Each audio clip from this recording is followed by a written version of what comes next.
instituting signs and signals. To ensure that your whole host may withstand the brunt of the enemy's attack and remain unshaken, this is affected by maneuvers, direct and indirect.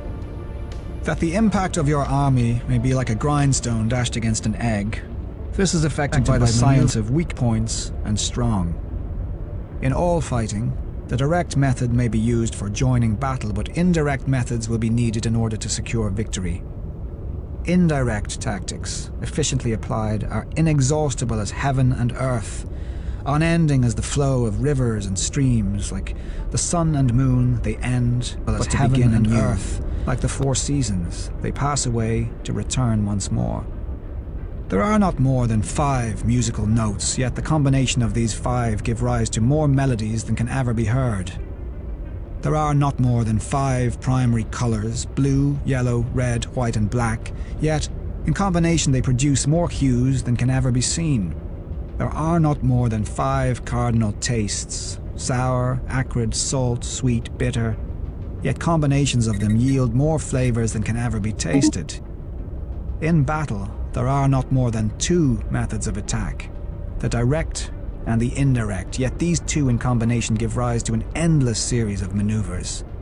The direct and indirect lead on to each other in turn. It is like moving in a circle. You never come to an end. Who can exhaust the possibilities of their combination?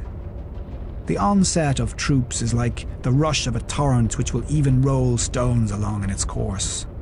The quality of decision is like the well-timed swoop of a falcon which enables it to strike and destroy its victim. Therefore, the good fighter will be terrible in his onset and prompt in his decision. Energy may be likened to the bending of a crossbow, decision to the releasing of a trigger. Amid the turmoil and tumult of battle, there may be seeming disorder, and yet no real disorder at all. Amid confusion and chaos, your array may be without head or tail, yet it will be proof against defeat. Simulated disorder postulates perfect discipline. Simulated fear postulates courage. Simulated weakness postulates strength. Hiding order beneath the cloak of disorder is simply a question of subdivision. Concealing courage under a show of timidity presupposes a fund of latent energy. Masking strength with weakness is to be affected by tactical dispositions. Thus, one who is skillful at keeping the enemy on the move maintains deceitful appearances, according to which the enemy will act. He sacrifices something that the enemy may snatch at it. By holding out baits, he keeps him on the march. Then, with a body of picked men, he lies in wait for him. The clever combatant looks to the effect of combined energy and does not require too much from individuals. Hence his ability to pick out the right men and utilize combined energy. When he utilizes combined energy, his fighting men become, as it were, like unto rolling logs or stones, for it is the nature of a log or stone to remain motionless on level ground and to move when on a slope, if four-cornered to come to a standstill, but if round-shaped to go rolling down. Thus, the energy developed by good fighting men is as the momentum of a round stone rolled down a mountain thousands of feet in height. So much on the subject of energy. 6. Weak points and strong. Sun Tzu said, "Whoever is first in the field and awaits the coming of the enemy will be fresh for the fight. Whoever is second in the field and has to hasten to battle will arrive exhausted. Therefore, the clever combatant imposes his will on the enemy, but does not allow the enemy's will to be imposed on him. By holding out advantages to him, he can cause the enemy to approach of his own accord, or, by inflicting damage, he can make it impossible for the enemy to draw near. If the enemy is taking his ease, he can harass him. If well supplied with food, he can starve him out. If quietly encamped, he can force him to move. Appear at points which the enemy must hasten to defend. March swiftly to places where you are not expected. An army may march great distances without distress if it marches through country where the enemy is not. You can be sure of succeeding in your attacks if you only attack places which are undefended. You can ensure the safety of your defense if you only hold positions that cannot be attacked. Hence, that general is skillful in attack whose opponent does not know what to defend, and he is skillful in defense whose opponent does not know what to attack. O divine art of subtlety and secrecy, through you we learn to be invisible, through you inaudible, and hence we can hold the enemy's fate in our hands. You may advance and be absolutely irresistible if you make for the enemy's weak points. You may retire and be safe from pursuit if your movements are more rapid than those of the enemy. If we wish to fight, the enemy can be forced to an engagement even though he be sheltered behind a high rampart and a deep ditch. All we need do is attack some other place that he will be obliged to relieve. If we do not wish to fight, we can prevent the enemy from engaging us even though the lines of our encampment be merely traced out on the ground. All we need do is to throw something odd and unaccountable in his way. By discovering the enemy's dispositions and remaining invisible ourselves, we can keep our forces concentrated, while the enemy's must be divided. We can form a single united body, while the enemy must split up into fractions. Hence, there will be a whole pitted against separate parts of a whole, which means that we shall be many to the enemy's few. And if we are able thus to attack an inferior force with a superior one, our opponents will be in dire straits. The spot where we intend to fight must not be made known, for then the enemy will have to prepare. Our opponents will be in dire straits. Points. And as forces being thus distributed in many directions, the numbers we shall have to face at any given point will be proportionately few. For should the enemy strengthen his van, he will weaken his rear. Should he strengthen his rear, he will weaken his van. Should he strengthen his left, he will weaken his right. Should he strengthen his right, he will weaken his left. If he sends reinforcements everywhere, he will everywhere be weak. Numerical weakness comes from having to prepare against possible attacks. Numerical strength from compelling our adversary to make these preparations against us. Knowing the place and the time of the coming battle, we may concentrate from the greatest distances in order to fight. But if neither time nor place be known, then the left wing will be impotent to succor the right equally impotent to succor the left, the van unable to relieve the rear or the rear to support the van. How much more so if the furthest portions of the army are anything under 100 li apart, and even the nearest are separated by several li. Though, according to my estimate, the soldiers of Yua exceed our own in number, that shall advantage them nothing in the matter of victory. I say then that victory can be achieved. Though the enemy be stronger in numbers, we may prevent him from fighting. Scheme so as to discover his plans and the likelihood of their success. Rouse him and learn the principle of his activity or inactivity. Force him to reveal himself so as to find out his vulnerable spots. Carefully compare the opposing army with your own so that you may know where strength is superabundant and where it is deficient. In making tactical dispositions, the highest pitch you can attain is to conceal them. Conceal your dispositions, and you will be safe from the prying of the subtlest spies, from the machinations of the wisest brains. How victory may be produced for them out of the enemy's own tactics, that is what the multitude cannot comprehend. All men can see the tactics whereby I conquer, but what none can see is the strategy out of which victory is evolved. Do not repeat the tactics which have gained you one victory, but let your methods be regulated by the infinite variety of circumstances. Military tactics are like unto water, for water, in its natural course, runs away from high places and hastens downwards. So, in war, the way is to avoid what is strong and to strike at what is weak. Water shapes its course according to the nature of the ground over which it flows. The soldier works out his victory in relation to the foe whom he is facing. Therefore, just as water retains no constant shape, so in warfare there are no constant conditions. He who can modify his tactics in relation to his opponent, and thereby succeed in winning, may be called a heaven-born captain. The 5 elements, water, fire, wood, metal, earth, are not always equally predominant. The 4 seasons make way for each other in turn. There are short days and long. The moon has its periods of waning and waxing. 7. Maneuvering. Sun Tzu said, "In war, the general receives his commands from the sovereign. Having collected an army and concentrated his forces, he must blend and harmonize the different elements thereof before pitching his camp.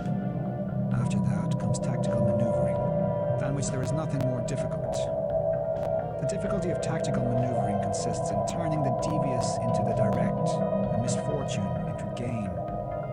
Thus, to take a long and circuitous route, after enticing the enemy out of the way, and though starting after him, to contrive to reach the goal before him, shows knowledge of the artifice of deviation.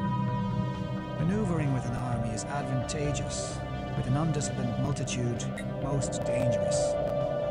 If you send a fully equipped army in march in order to snatch an advantage, the chances are that you will be too late. On the other hand, to detach a flying column for the purpose involves the sacrifice of its baggage and stores.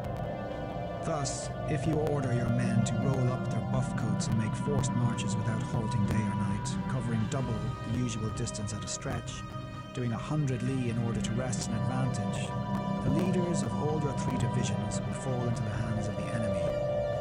The stronger men will be in front, the jaded ones will fall behind, and on this plan, only 1/10 of your army will reach its destination.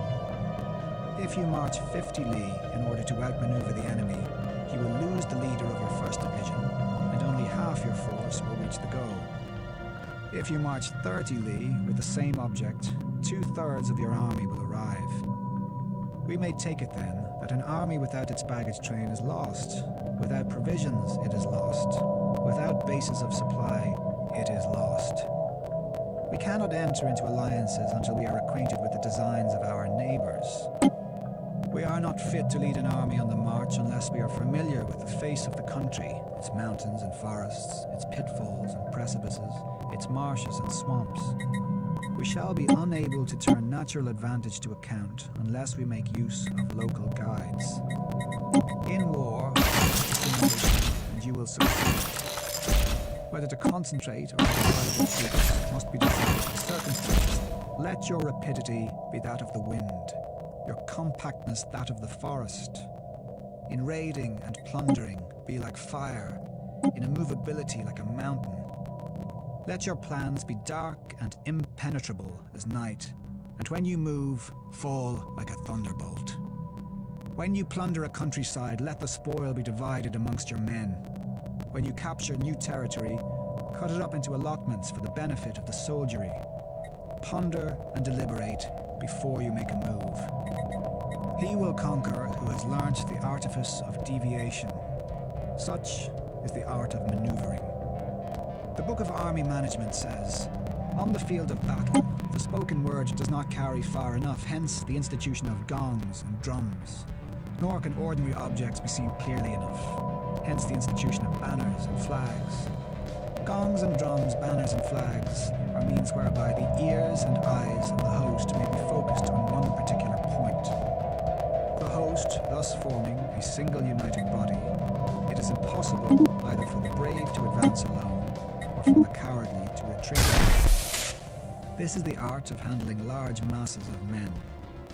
In night fighting, then, make much use of signal fires and drums, and in fighting by day of flags and banners as a means of influencing the ears and eyes of your army. A whole army may be robbed of its spirit, a commander-in-chief may be robbed of his presence of mind. Now, a soldier's spirit is keenest in the morning, flag, and in the evening his mind is bent only on returning to camp. A clever general, therefore, avoids an army when its spirit is keen, but attacks it when it is sluggish and inclined to return. This is the art of studying moods. Disciplined and calm, to await the appearance of disorder against the enemy. This is the art of retaining self-possession. To be near the goal while the enemy is still far from, to wait at ease while the enemy is toiling and struggling, to be well fed when the enemy is famished. This is the art of husbanding one's strength. To refrain from intercepting an enemy whose banners are in perfect order, to refrain from attacking an army drawn up in calm and confident array. This is the art of studying circumstances. It is a military axiom not to advance uphill against the enemy, nor to oppose him when he comes down. Do not pursue an enemy who simulates flight. Do not attack soldiers whose temper is keen. Do not swallow bait offered by the enemy. Do not interfere with an army that is returning home. When you surround an army, leave the people free. Do not press a desperate foe too hard. Such is the art of warfare. 8. Variation in tactics. Sun Tzu said, "In war, the general receives his commands from the sovereign, collects his army, and concentrates his forces. When in difficult country, do not encamp. In country where high roads intersect, join hands with your allies. Do not linger in dangerously isolated positions. In hemmed-in situations, you must resort to stratagem. In desperate position, you must fight. There are roads which must not be followed, which must be not attacked, towns which must not be besieged, positions which must not be contested, commands of the sovereign which must not be obeyed." The general who thoroughly understands the advantages that accompany variation of tactics knows how to handle his troops.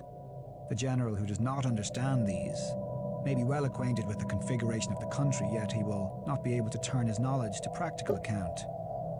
So, the student of war who is unversed in the art of various, even though he be acquainted with the 5 advantages, will fail to make the best use of his men.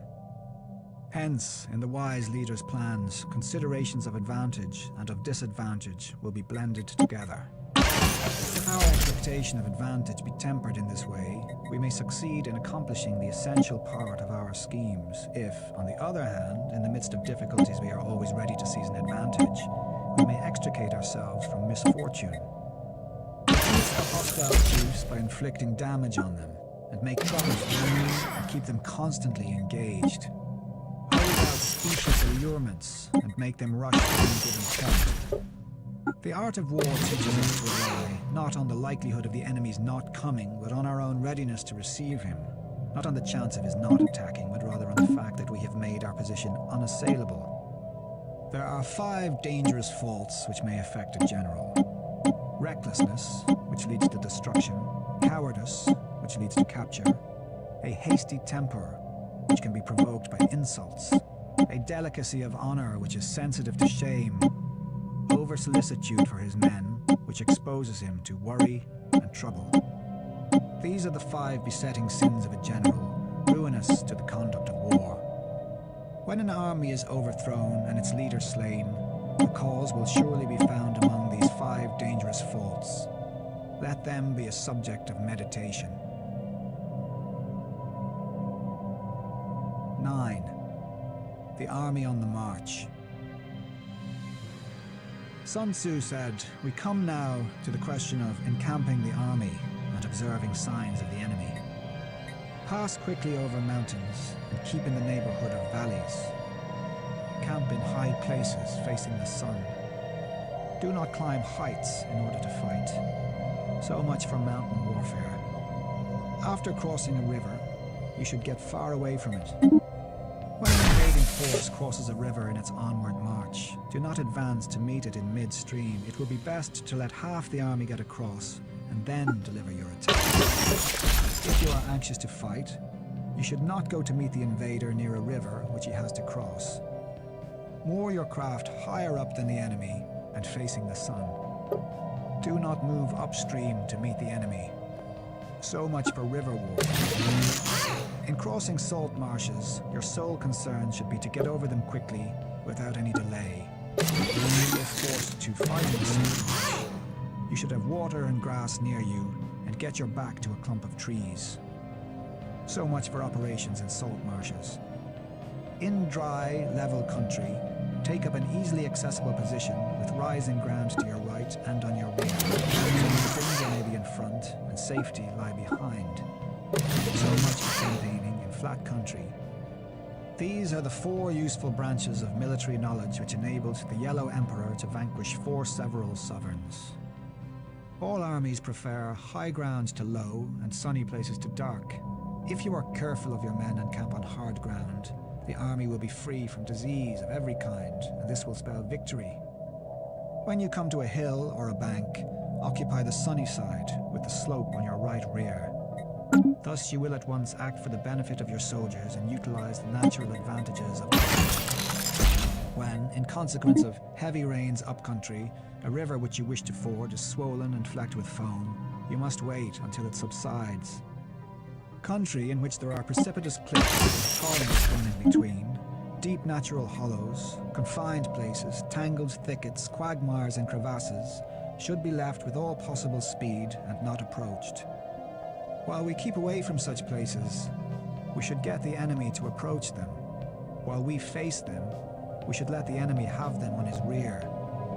If in the neighborhood of your camp there should be any hilly country, ponds surrounded by aquatic grass, hollow basins filled with reeds, or woods with thick undergrowth, they must be carefully routed out and searched, for these are places where men in ambush or insidious spies are likely to be lurking. When the enemy is close at hand and remains quiet, he is relying on the natural strength of his position. When he keeps aloof and tries to provoke a battle, he is anxious for the other side to advance.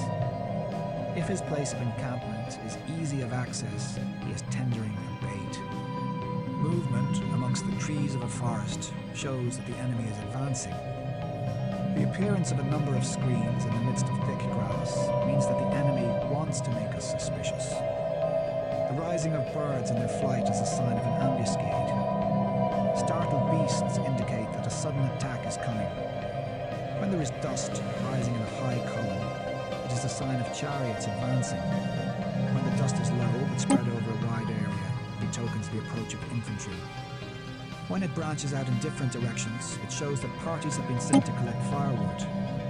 A few clouds of dust moving to and fro signify that the army is encamping. Humble words and increased preparations are signs that the enemy is about to advance. Violent language and driving forward as if to the attack are signs that he will retreat. When the light chariots come out first and take up a position on the wings, it is a sign that the enemy is forming for battle. Peace proposals, unaccompanied by a sworn covenant, indicate a plot. When there is much running about and the soldiers fall into rank, it means that the critical moment has come. When some are seen advancing and some retreating, it is a lure. When the soldiers stand leaning on their spears, they are faint from want of food. If those who are sent to draw water begin by drinking themselves, the army is suffering from thirst.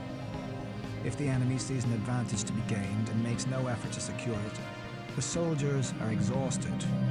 If birds gather on any spot, it is unoccupied. Clamor by night betokens nervousness. If there is disturbance in the camp, the general's authority is weak. If the banners and flags are shifted about, sedition is afoot. If the officers are angry, it means that the men are weary.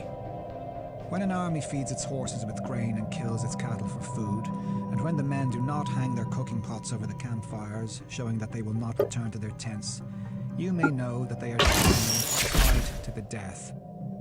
The sight of men whispering together in small knots or speaking in subdued tones points to disaffection amongst the rank and file. Too frequent rewards signify that the enemy is at the end of his resources. Too many punishments betray a condition of dire distress. To begin by bluster, but afterwards to take fright at the enemy's numbers, shows a supreme lack of intelligence. When envoys are sent with compliments in their mouths, it is a sign that the enemy wishes for a truce. If the enemy's troops march up angrily and remain facing ours for a long time without either joining battle or taking themselves off again, the situation is one that demands great vigilance and circumspection. If our troops are no more in number than the enemy, that is amply sufficient. It only means that no direct attack can be made. What we can do is simply to concentrate all our available strength, keep a close watch on the enemy, and obtain reinforcements. He who exercises no forethought but makes light of his opponents is sure to be captured by them. If soldiers are punished before they have grown attached to you, They will not prove submissive and, unless submissive, then will be practically useless. If, when the soldiers have become attached to you, punishments are not enforced, they will still be useless. Therefore, soldiers must be treated in the first instance with humanity, but kept under control by means of iron discipline. This is a certain road to victory. If in training, soldiers' commands are habitually enforced, the army will be well disciplined. If not, its discipline will be bad. If a general shows confidence in his men, but always insists on his orders being obeyed, the gain will be mutual. 10. Terrain. Sun Tzu said, "We may distinguish 6 kinds of terrain, to wit, accessible ground, entangling ground, temporizing ground, narrow passes, precipitous heights, positions at a great distance from the enemy. Ground which can be freely traversed by both sides is called accessible. With regard to ground of this nature, be before the enemy in occupying the raised and sunny spots, and carefully guard your line of supplies. Then you will be able to fight with advantage. Ground which can be abandoned but is hard to reoccupy is called entangling. From a position of this sort, if the enemy is unprepared, you may sally forth and defeat him. But if the enemy is prepared for your coming, and you fail to defeat him, then, disaster will ensue. When the position is right, neither side will gain by making the first move. It's called temporizing ground. In a position of this sort, even though the enemy should offer us an attractive bait, it will be advisable not to stir forth, but rather to retreat, thus enticing the enemy in his turn. Then, when part of his army has come out, we may deliver our attack with advantage. With regard to narrow passes, if you can occupy them first, let them be strongly garrisoned and await the advent of the enemy. Should the army forestall you in occupying a pass, do not go after him if the pass is fully garrisoned, but only if it is weakly garrisoned. With regard to precipitous heights, if you are beforehand with your adversary, you should occupy the raised and sunny spots, and there wait for him to come up. If the enemy has occupied them before you, do not follow him, but retreat and try to entice him away. If you are situated at a great distance from the enemy and the strength of the two armies is equal, it is not easy to provoke a battle, and fighting will be to your disadvantage. These are the 6 principles connected with earth. The general who has attained a responsible post must be careful to study them. Now, an army is exposed to 6 several calamities not arising from natural causes, but from faults for which the general is responsible. These are flight, insubordination, collapse, ruin, disorganization, rout. Other conditions being equal, if one force is hurled against another 10 times its size, the result will be the flight of the former. When the common soldiers are too strong and their officers too weak, the result is insubordination. When the officers are too strong and the common soldiers too weak, the result is collapse. When the higher officers are angry and insubordinate, and on meeting the enemy give battle on their own account from a feeling of resentment before the commander-in-chief can tell whether or no he is in a position to fight, the result is ruin. When the general is weak and without authority, when his orders are not clear and distinct, when there are no fixed duties assigned to officers and men, and the ranks are formed in a slovenly, haphazard manner, the result is utter disorganization. When a general, unable to estimate the enemy's strength, allows an inferior force to engage a larger one, or hurls a weak detachment against a powerful one, and neglects to place picked soldiers in the front rank, the result must be rout. These are 6 ways of courting defeat, which must be carefully noted by the general who has attained a responsible post. The natural formation of the country is the soldier's best ally, but a power of estimating the adversary, of controlling the forces of victory, and of shrewdly calculating difficulties, dangers, and distances, constitutes the test of a great general. He who knows these things, and in fighting puts his knowledge into practice, will win his battles. He who knows them not, nor practices them, will surely be defeated. If fighting is sure to result in victory, then you must fight, even though the ruler forbid it. If fighting will not result in victory, then you must not fight, even at the ruler's bidding. The general who advances without coveting fame and retreats without fearing disgrace, whose only thought is to protect his country and do good service for his sovereign, is the jewel of the kingdom. Regard your soldiers as your children, and they will follow you into the deepest valleys. Look upon them as your own beloved sons, and they will stand by you even unto death. If, however, you are indulgent, but unable to make your authority felt, kind-hearted, but unable to enforce your commands, and incapable, moreover, of quelling disorder, then your soldiers must be likened to spoilt children. They are useless for any practical purpose. If we know that our own men are in a condition to attack, but are unaware that the enemy is not open to attack, we have gone only halfway towards victory. If we know that the enemy is open to attack, but are unaware that our own men are not in a condition to attack, we have gone only halfway towards victory. If we know that the enemy is open to attack and also know that our men are in a condition to attack, but are unaware that the nature of the ground makes fighting impracticable, we have still gone only halfway towards victory. Hence, the experienced soldier, once in motion, is never bewildered. Once he has broken camp, he is never at a loss. Hence the saying, if you know the enemy, know yourself, your victory will not stand in doubt. If you know heaven and know earth, you may make your victory complete.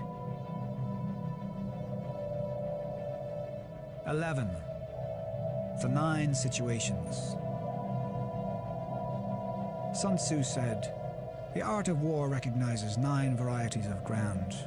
Dispersive ground, facile ground, contentious ground, open ground, ground of intersecting highways, serious ground, difficult ground, hemmed-in ground, desperate ground.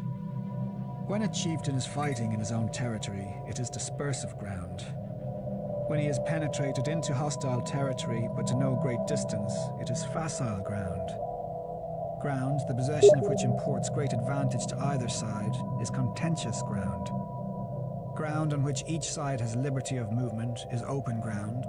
Ground which forms the key to 3 contiguous states, so that he who occupies it first has most of the empire at his command, is a ground of intersecting highways. When an army has penetrated into the heart of a hostile country, leaving a number of fortified cities in its rear, it is serious ground. Mountain forests, rugged steeps, marshes and fens, all country that is hard to traverse, this is difficult ground.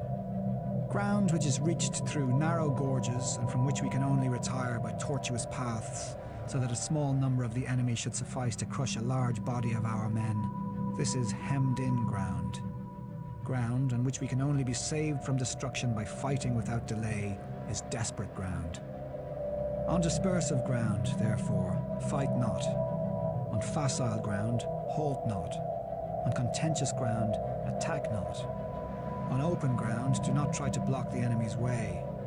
On the ground of intersecting highways, join hands with your allies. On serious ground, gather in plunder. In difficult ground, keep steadily on the march. On hemmed-in ground, resort to stratagem. On desperate ground, fight.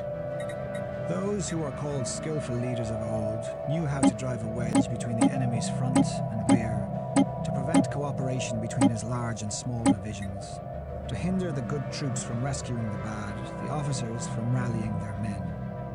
When the enemy's men were united, they managed to keep them in disorder. When it was to their advantage, they made a forward move when otherwise they stopped still. If asked how to cope with a great host of the enemy in orderly array and on the point of marching to the attack, I should say, begin by seizing something which your opponent holds dear. Then he will be amenable to your will. Rapidity is the essence of war. Take advantage of the enemy's unreadiness. Make your way by unexpected routes and attack unguarded spots. The following are the principles to be observed by an invading force. The further you penetrate into a country, the greater will be the solidarity of your troops, and thus the defenders will not prevail against you. Make forays in fertile country in order to supply your army with food. Carefully study the well-being of your men and do not overtax them. Concentrate your energy and hoard your strength. Keep your army continually on the move and devise unfathomable plans. Throw your soldiers into positions whence there is no escape, and they will prefer death to flight. If they will face death, there is nothing they may not achieve. Officers and men alike will put forth their uttermost strength. Soldiers, when in desperate straits, lose the sense of fear. If there is no place of refuge, they will stand firm. If they are in hostile country, they will show a stubborn front. If there is no help for it, they will fight hard. Thus, without waiting to be marshalled, the soldiers will be constantly on the qui-vive. Without waiting to be asked, they will do your will. Without restrictions, they will be faithful. Without giving orders, they can be trusted. Prohibit the taking of omens and do away with superstitious doubts. Then, until death itself comes, no calamity need be feared. If our soldiers are not overburdened with money, it is not because they have a distaste for riches. If their lives are not unduly long, it is not because they are disinclined to longevity. On the day they are ordered out to battle, your soldiers may weep. Those sitting up bedewing their garments, and those lying down, letting the tears run down their cheeks. But let them once be brought to bay, and they will display the courage of a Chu or a Kui. The skillful tactician may be likened to the Shuai Zhan. Now, the Shuai Zhan is a snake that is found in the Chiang Mountains. Strike at its head, and you will be attacked by its tail. Strike at its tail, and you will be attacked by its head. Strike at its middle, and you will be attacked by head and tail, both. Asked if an army can be made to imitate the Shuai Zhan, I should answer, yes, for the men of Wu and the men of Yue are enemies. Yet if they are crossing a river in the same boat and are caught by a storm, they will come to each other's assistance, just as the left hand helps the right. Hence, it is not enough to put one's trust in the tethering of horses and the burying of chariot wheels in the ground. The principle on which to manage an army is to set up one standard of courage which all must reach. How to make the best of both strong and weak. That is a question involving proper use of ground. The skillful general conducts his army just as though he were leading a single man, willy-nilly by the hand. It is the business of a general to be quiet and thus ensure secrecy, upright and just, and thus maintain order. He must be able to mystify his officers and men by false reports and appearances, and thus keep them in ignorance. By altering his arrangements and changing his plans, he keeps the enemy without definite knowledge. By shifting his camp and taking circuitous routes, he prevents the enemy from anticipating his purpose. At the critical moment, the leader of an army acts like one who has climbed up a height and then kicks away the ladder behind him. He carries his men deep into hostile territory before he shows his hand. He burns his boats and breaks his cooking pots. Like a shepherd driving a flock of sheep, he drives his men this way and that, and nothing knows whither he is going. To muster his host and bring it into danger, this may be termed the business of the general. The different measures suited to the 9 varieties of ground, the expediency of aggressive or defensive tactics, and the fundamental laws of human nature. These are things that must most certainly be studied. When invading hostile territory, the general principle is that penetrating deeply brings cohesion. Penetrating but a short way means dispersion. When you leave your own country behind and take your army across neighborhood territory, you find yourself on critical ground. When there are means of communication on all 4 sides, within intersecting highways. When you penetrate deeply into a country, it is serious ground. When you penetrate but a little way, it is facile ground. When you have the enemy's strongholds on your rear and narrow passes in front, it is hemmed-in ground. When there is no place of refuge at all, it is desperate ground. Therefore, on dispersive ground, I would inspire my men with unity of purpose. On facile ground, I would see that there is close connection between all parts of my army. On contentious ground, I would hurry up my rear. On open ground, I would keep a vigilant eye on my defenses. On ground of intersecting highways, I would consolidate my alliances. On serious ground, I would try to ensure a continuous stream of supplies. On difficult ground, I would keep pushing on along the road. On hemmed-in ground, I would block any way of retreat. On desperate ground, I would proclaim to my soldiers the hopelessness of saving their lives. For it is the soldier's disposition to offer an obstinate resistance when surrounded, to fight hard when he cannot help himself, and to obey promptly when he has fallen into danger. We cannot enter into alliance with neighbouring princes until we are acquainted with their designs. We are not fit to lead an army on the march unless we are familiar with the face of the country, its mountains and forests. We shall be unable to turn natural advantages to account unless we make use of local guides. To be ignored of any one of the following 4 or 5 principles does not befit a warlike prince. When a warlike prince attacks a powerful state, his generalship shows itself in preventing the concentration of the enemy's forces. He overawes his opponents, and their allies are prevented from joining against him. Hence, he does not strive to ally himself with all and sundry, nor does he foster the power of other states. He carries out his own secret designs, keeping his antagonists in awe. Thus, he is able to capture their cities and overthrow their kingdoms. Bestow rewards without regard to rule. Issue orders without regard to previous arrangements, and you will be able to handle a whole army as though you had to do with but a single man. Confront your soldiers with the deed itself. Never let them know your design. When the outlook is bright, bring it before their eyes, but tell them nothing when the situation is gloomy. Place your army in deadly peril, and it will survive. Plunge it into desperate straits, and it will come off in safety. For it is precisely when a force has fallen into harm's way that it is capable of striking a blow for victory. Success in warfare is gained by carefully accommodating ourselves to the enemy's purpose. By persistently hanging on the enemy's flank, we shall succeed in the long run in killing the commander-in-chief.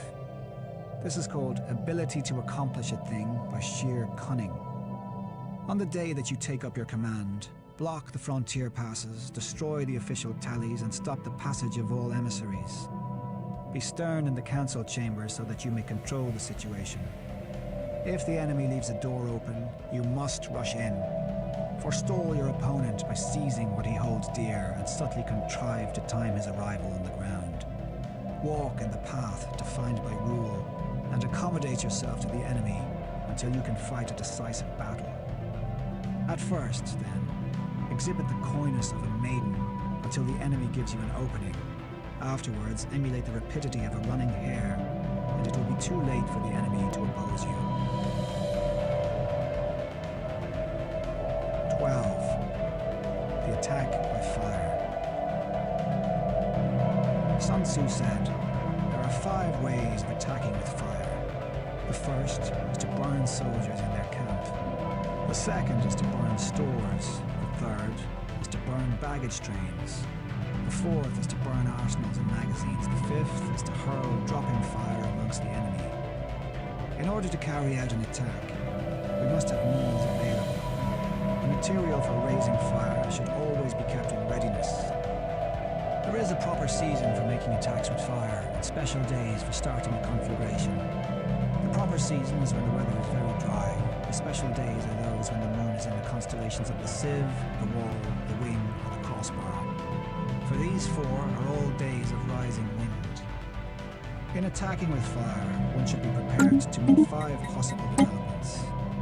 When fire breaks out inside the enemy's camp, respond at once with an attack from without. If there is an outbreak of fire but the enemy's soldiers remain quiet, bide your time and do not attack. When the force of the flames has reached its height, follow it up with an attack, if that is practicable. If not, stay where you are. If it is possible to make an assault with fire from without, do not wait for it to break out within, but deliver your attack at a favourable moment. When you start a fire, be to windward of it. Do not attack from the leeward. A wind that rises in the daytime lasts long, but a night breeze soon falls. In every army, the 5 developments connected with fire must be known, the movements of the stars calculated, and a watch kept for the proper days. Hence, those who use fire as an aid to the attack show intelligence. Those who use water as an aid to the attack gain an accession of strength. By means of water, an enemy may be intercepted, but not robbed of all his belongings. Unhappy is the fate of one who tries to win his battles and succeed in his attacks without cultivating the spirit of enterprise, for the result is waste of time and general stagnation. Hence the saying, the enlightened ruler lays his plans well ahead, the good general cultivates his resources. Move not unless you see an advantage. Use not your troops unless there is something to be gained. Fight not unless the position is critical. No ruler should put troops into the field merely to gratify his own spleen. No general should fight a battle simply out of pique. If it is to your advantage, make a forward move. If not, stay where you are. Anger may in time change to gladness. Vexation may be succeeded by content. But a kingdom that has once been destroyed can never come again into being, nor can the dead ever be brought back to life. Hence, the enlightened ruler is heedful, and the good general full of caution. This is the way to keep a country at peace and an army intact. 13. The use of spies. Sun Tzu said, "Raising a host of 100,000 men and marching them great distances entails heavy loss on the people and a drain on the resources of the state. The daily expenditure will amount to 1,000 ounces of silver. There will be commotion at home and abroad, and men will drop down exhausted on the highways. As many as 700,000 families will be impeded in their labor. Hostile armies may face each other for years, striving for the victory which is decided in a single day. This being so, to remain in ignorance of the enemy's condition simply because one grudges the outlay of 100 ounces of silver in honors and emoluments is the height of inhumanity. One who acts thus is no leader of men, no present help to his sovereign, no master of victory. Thus, what enables the wise sovereign and the good general to strike and conquer and achieve things beyond the reach of ordinary men is foreknowledge. Now, this foreknowledge cannot be elicited from spirits. It cannot be obtained inductively from experience, nor by any deductive calculation. Knowledge of the enemy's dispositions can only be obtained from other men. Hence the use of spies, of whom there are 5 classes: local spies, inward spies, converted spies, immune spies, surviving spies. When these 5 kinds of spy are all at work, none can discover the secret system. This is called divine manipulation of the threads. It is the sovereign's most precious faculty. Having local spies means employing the services of the inhabitants of a district. Having inward spies, making use of officials of the enemy. Having converted spies, getting hold of the enemy's spies and using them for our own purposes. Having doomed spies, doing certain things openly for purposes of deception and allowing our spies to know of them and report them to the enemy. Surviving spies, finally, are those who bring back news from the enemy's camp. Hence, it is that which none in the whole army are more intimate relations to be maintained than with spies. None should be more liberally rewarded. In no other business should greater secrecy be preserved. Spies cannot be usefully employed without a certain intuitive sagacity. They cannot be properly managed without benevolence and straightforwardness. Without subtle ingenuity of mind, one cannot make certain the truth of their reports. Be subtle, and use your spies for every kind of business.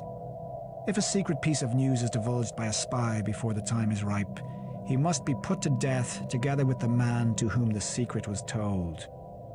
Whether the object be to crush an army, to storm a city, or to assassinate an individual, it is always necessary to begin by finding out the names of the attendants, the aides de camp, and doorkeepers and sentries of the general in command. Our spies must be commissioned to ascertain these. The enemy's spies, who have come to spy on us, must be sought out, tempted with bribes, led away, and comfortably housed. Thus they will become converted spies and available for our service. It is through the information brought by the converted spy that we are able to acquire and employ local and inward spies. It is owing to his information, again, that we can cause the doomed spy to carry false tidings to the enemy. Lastly, it is by his information that the surviving spy can be used on appointed occasions. The end and aim of spying, in all its 5 varieties, is knowledge of the enemy, and this knowledge can only be derived, in the first instance, from the converted spy. Hence, it is essential that the converted spy be treated with the utmost liberality.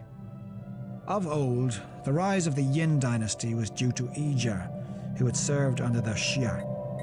Likewise, the rise of the Chao dynasty was due to Liu Ya, who had served under the Yin. Hence, it is only the enlightened ruler and the wise general who will use the highest intelligence of the army for purposes of spying, and thereby they achieve great results. Spies are a most important element in war, because on them depends an army's ability to move.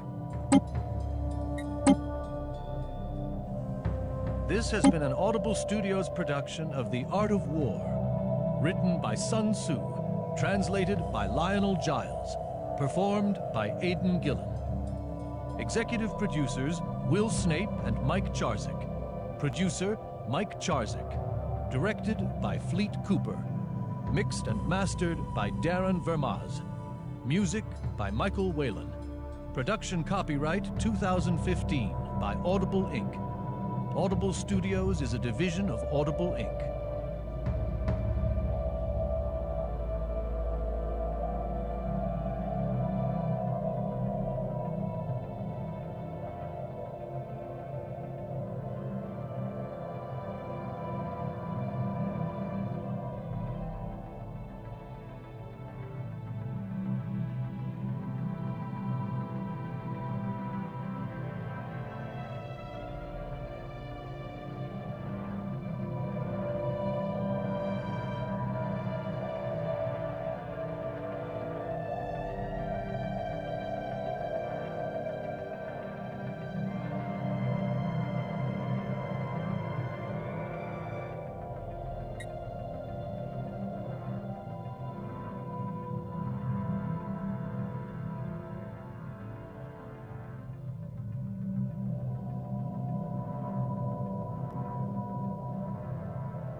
For Cheryl, Samara.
System reconnaissance completed.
Construction complete.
Special project complete.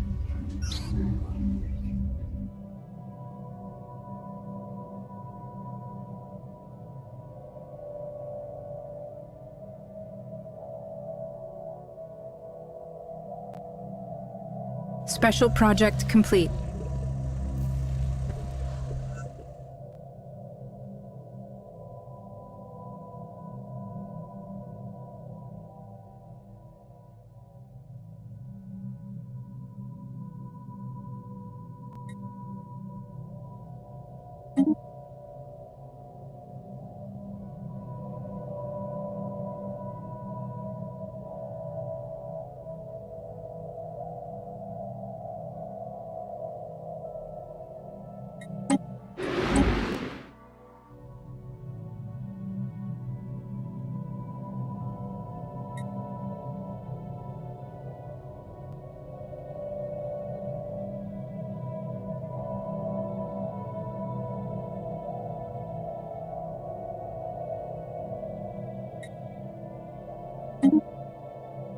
Anomaly found.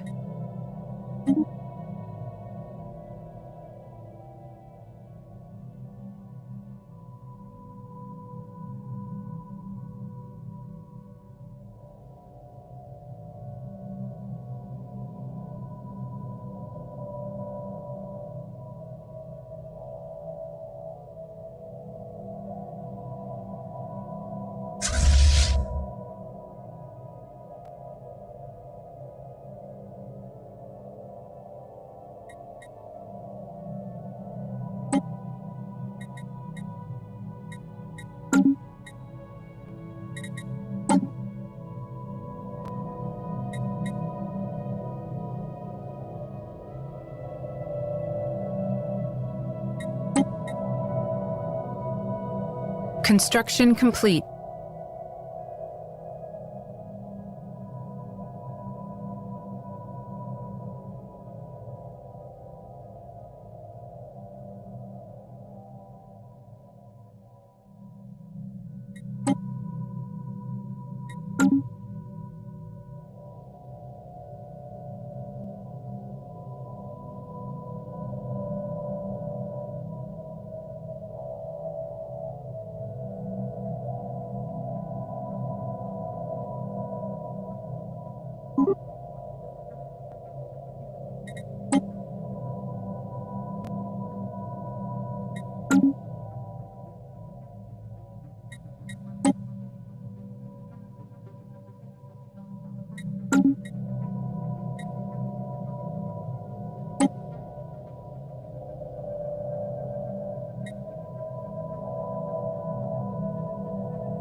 Skywatch has sighted a spaceborne lifeform. New sitrep.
System reconnaissance completed.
Construction complete.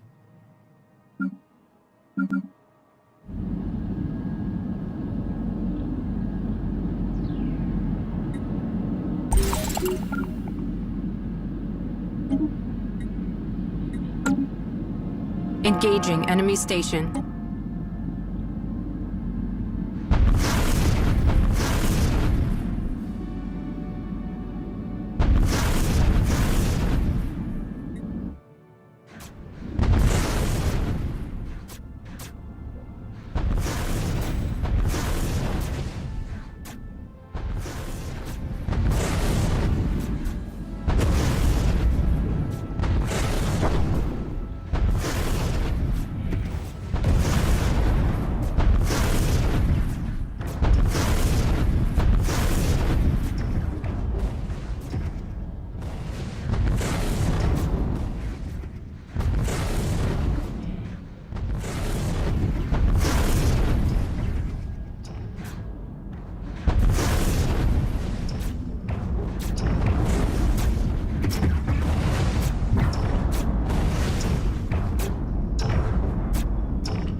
Science Division report success.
Anomaly found.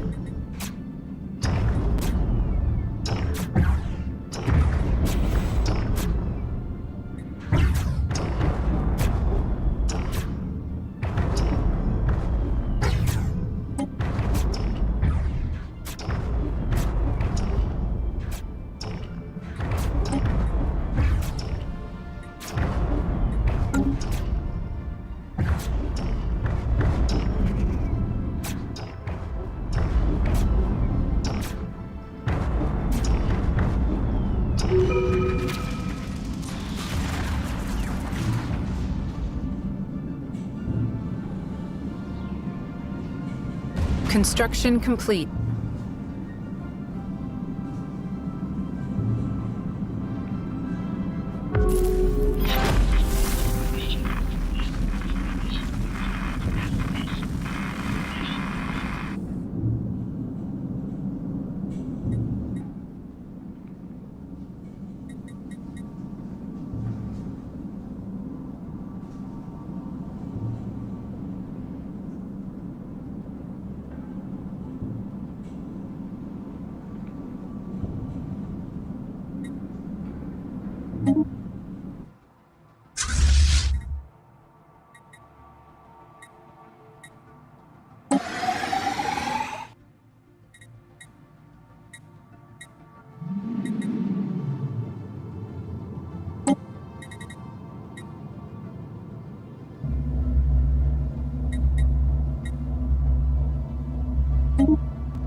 Anomaly found.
Science Division reports success.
Permanent communications have been established with an alien empire.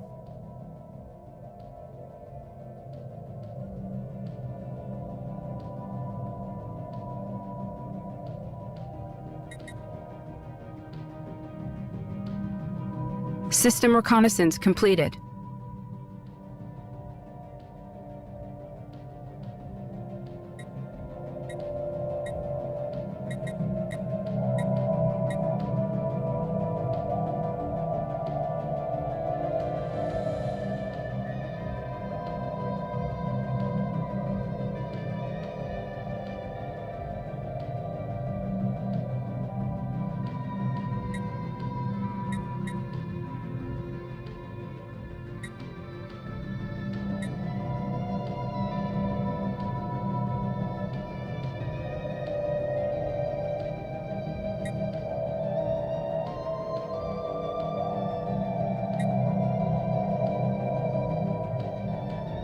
System reconnaissance completed.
Construction complete.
Special project complete.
Permanent communications have been established with an alien empire.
Harima Boshinak.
Muhammad.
Special project complete.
Standing by to commence offensive operations. Weapons free. Repeat, weapons free. System reconnaissance completed.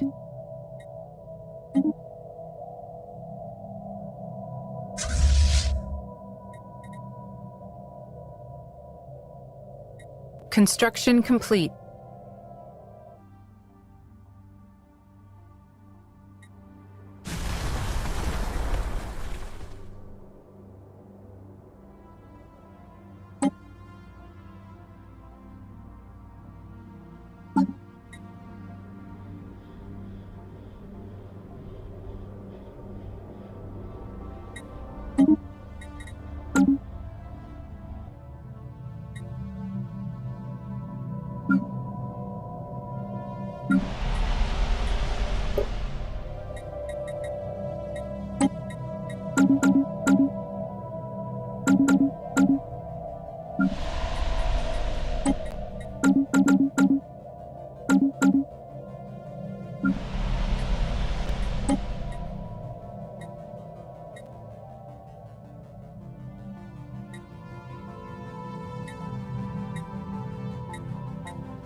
Tracking spaceborne life form.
Science Division reports a new breakthrough.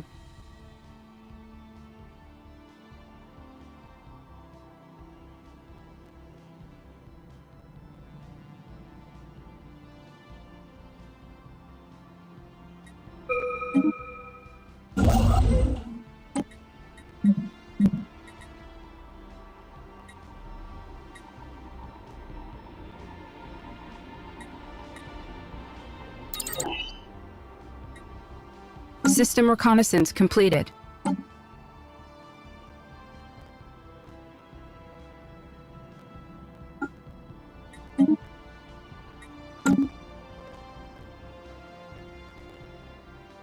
Anomaly found.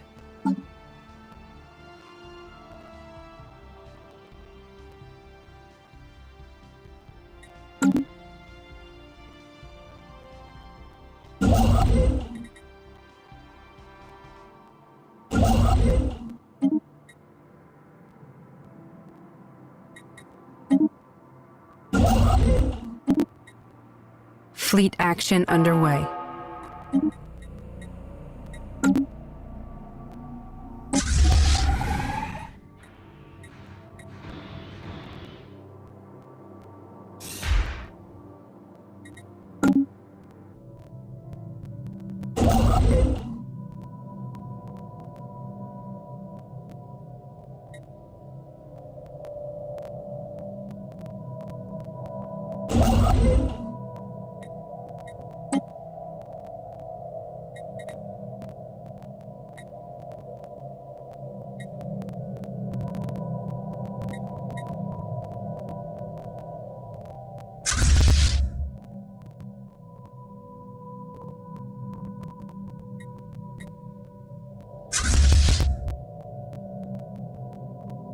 Taking evasive action.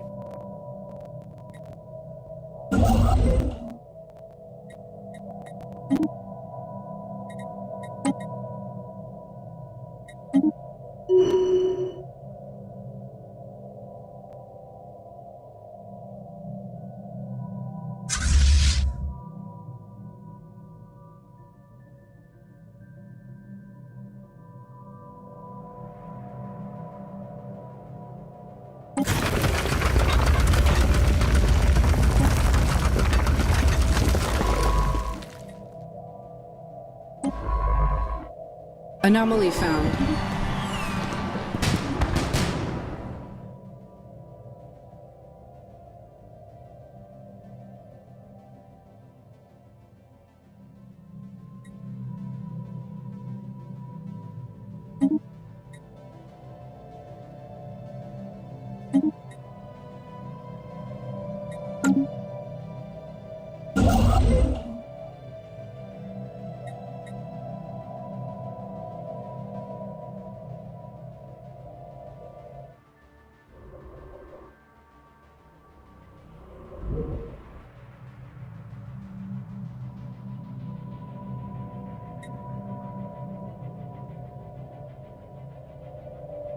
Battle debris secured.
Construction complete.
Construction complete.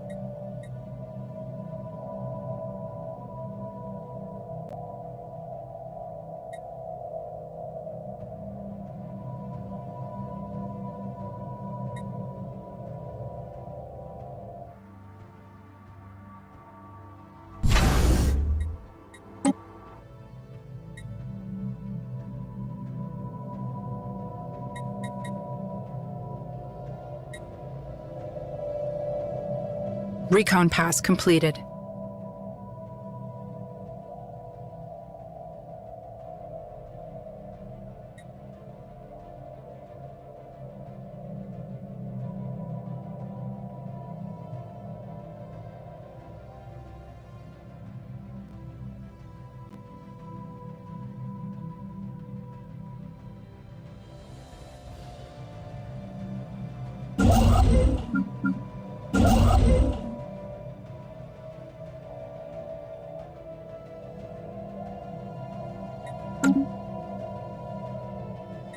Construction complete.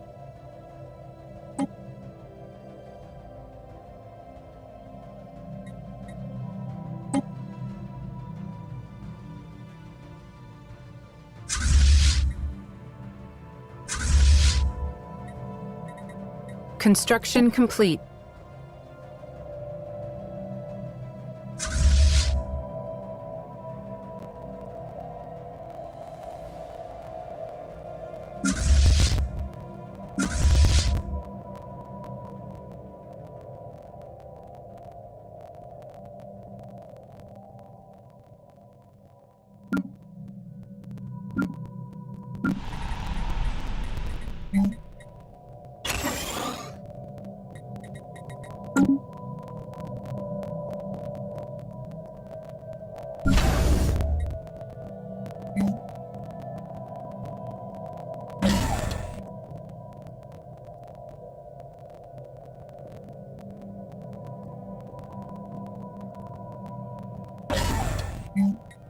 Anomaly found.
System reconnaissance completed.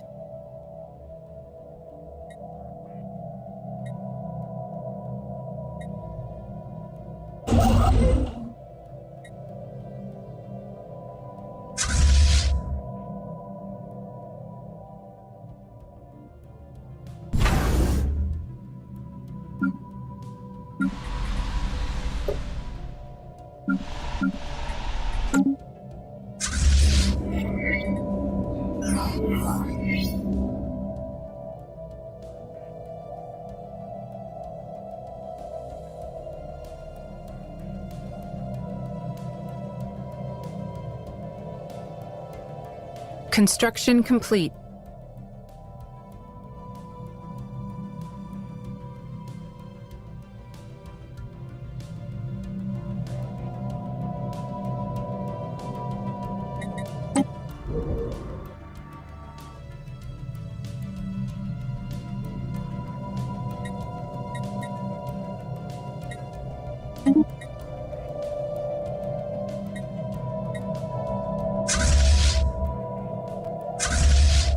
Science Division report success.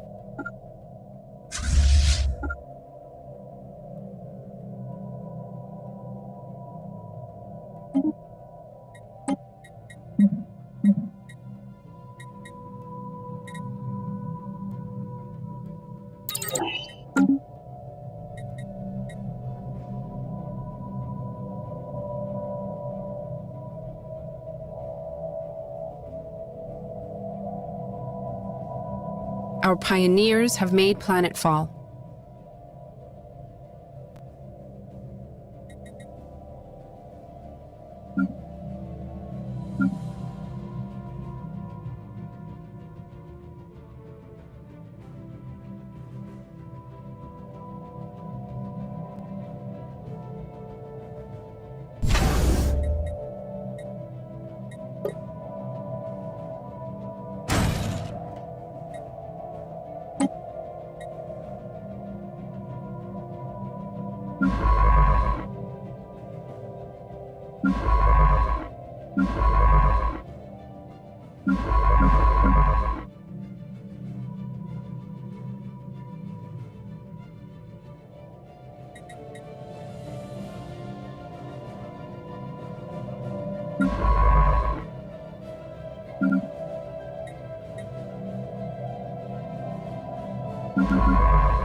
Fleet action underway.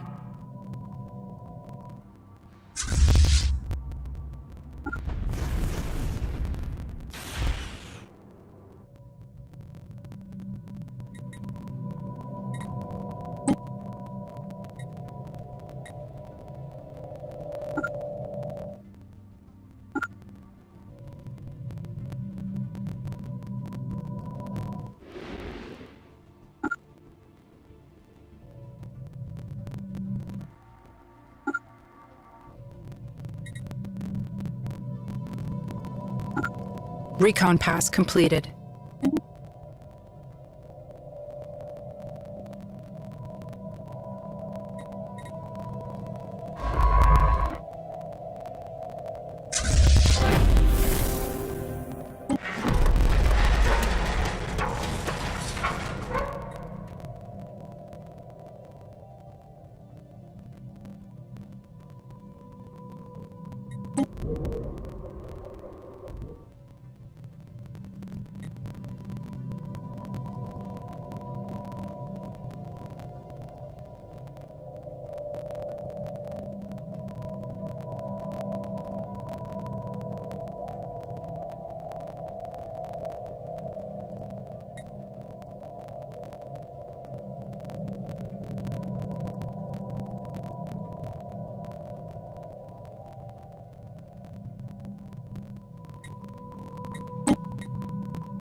Anomaly found.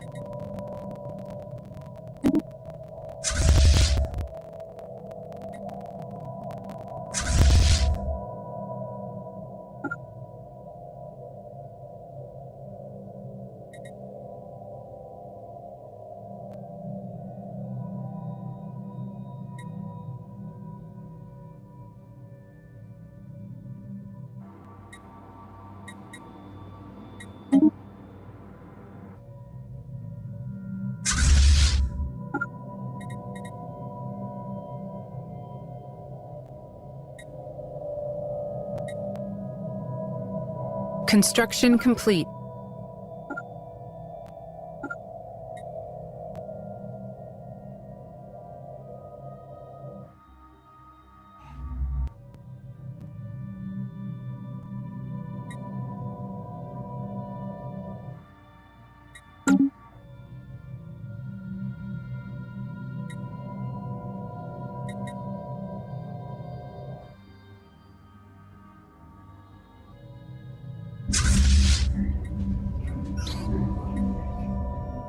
New sitrep.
Construction complete.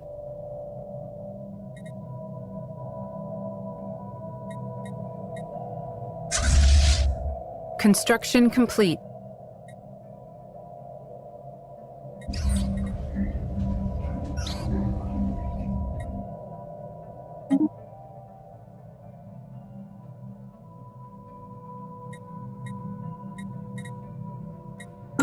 System reconnaissance completed.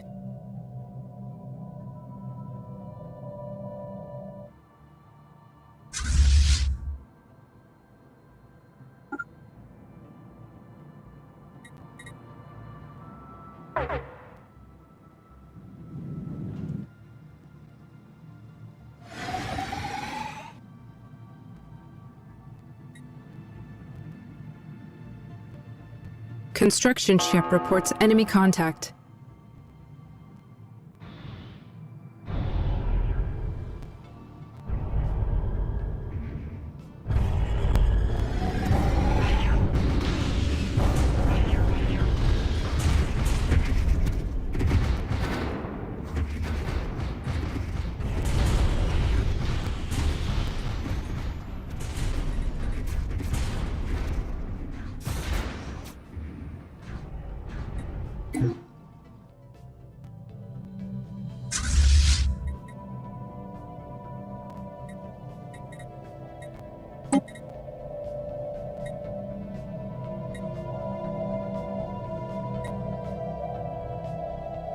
Engaging enemy station.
Station reports enemy contact.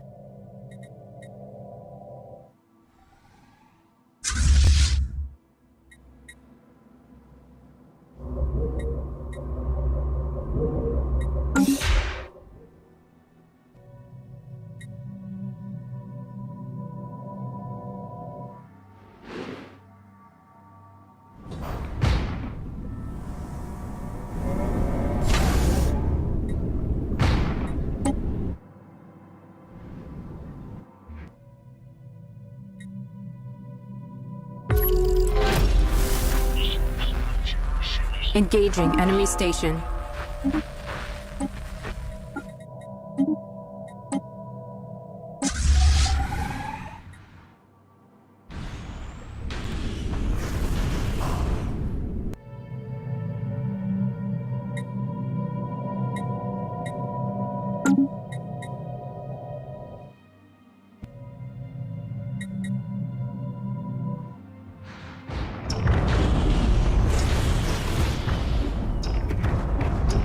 Battle debris secured.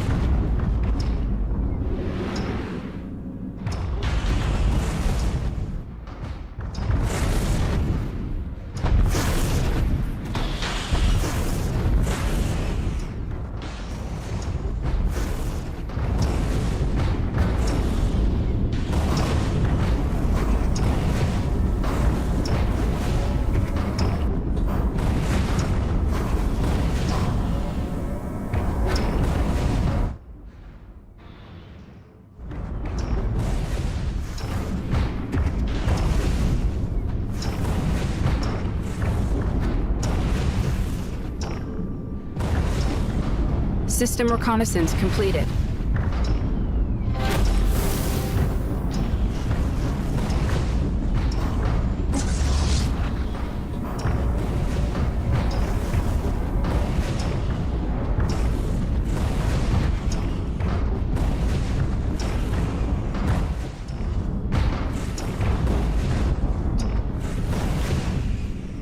Science Division report success.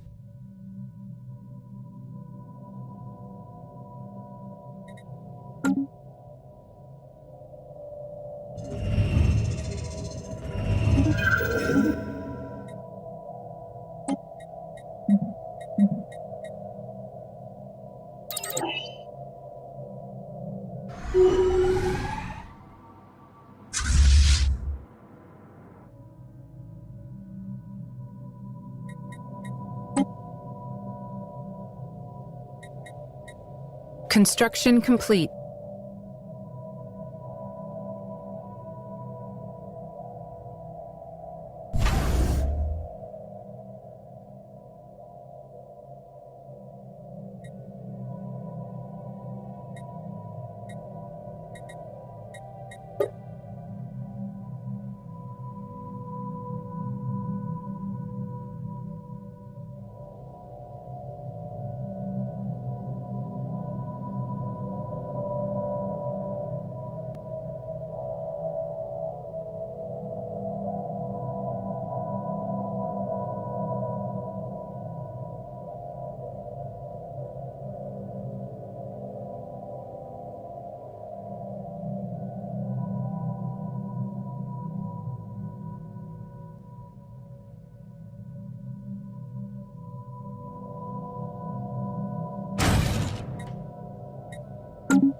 Spaceport reports enemy contact.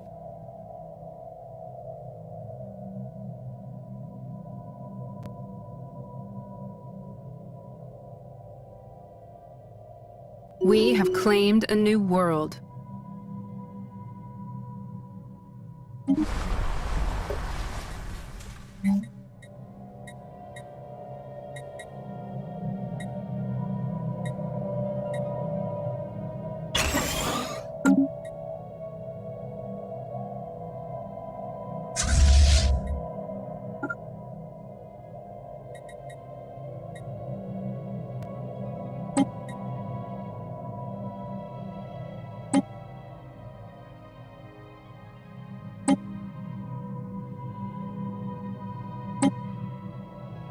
Spaceport lost to enemy action.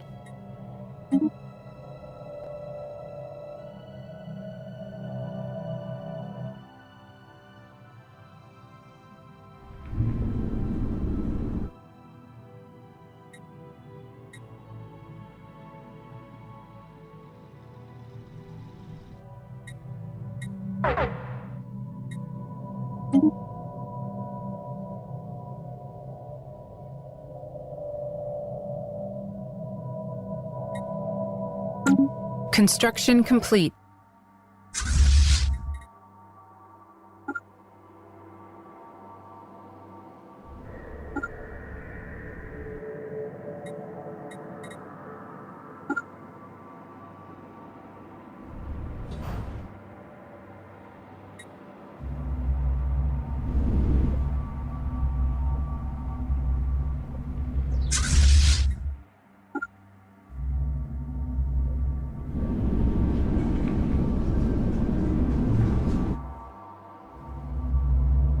Fleet action underway.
Construction complete.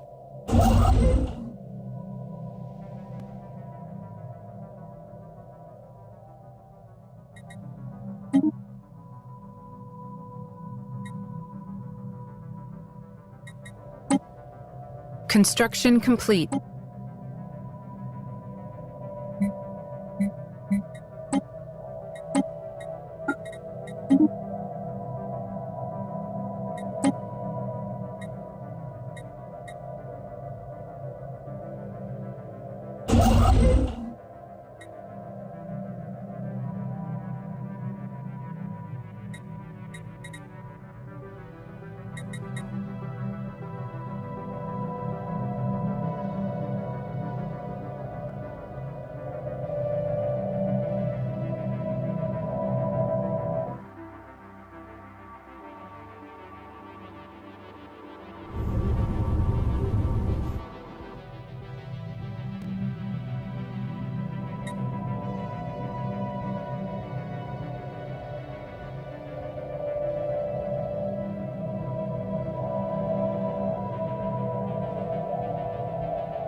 Battle debris secured.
System reconnaissance completed.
Engaging enemy station.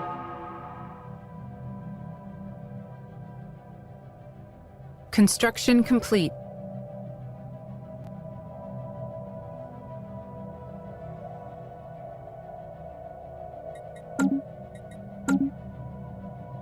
Construction complete.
System reconnaissance completed.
Recon pass completed.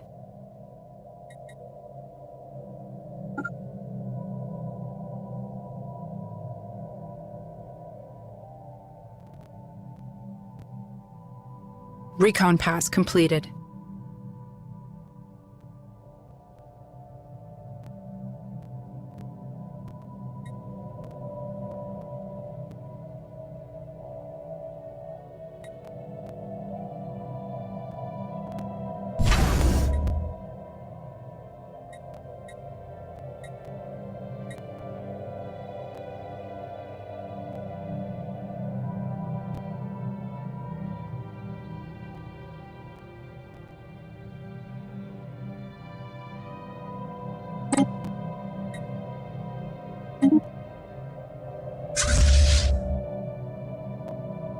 Council agenda ready.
Chips refitted. Anomaly found.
Construction complete.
System reconnaissance completed.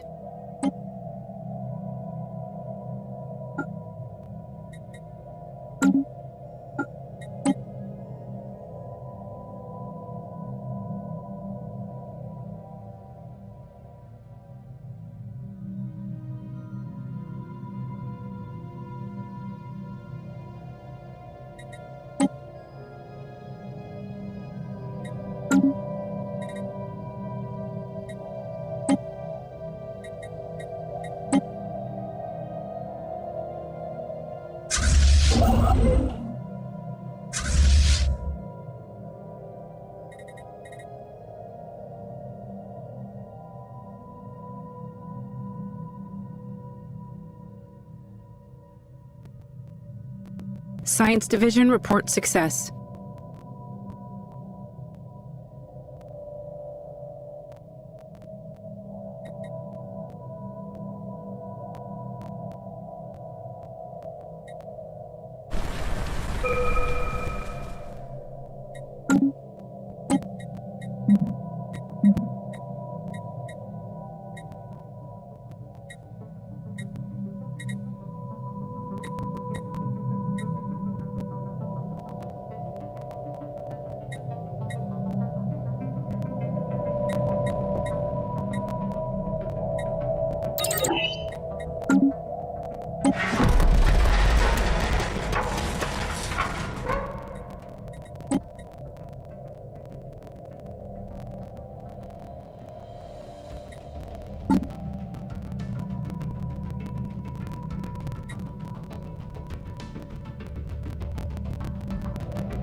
Recon pass completed.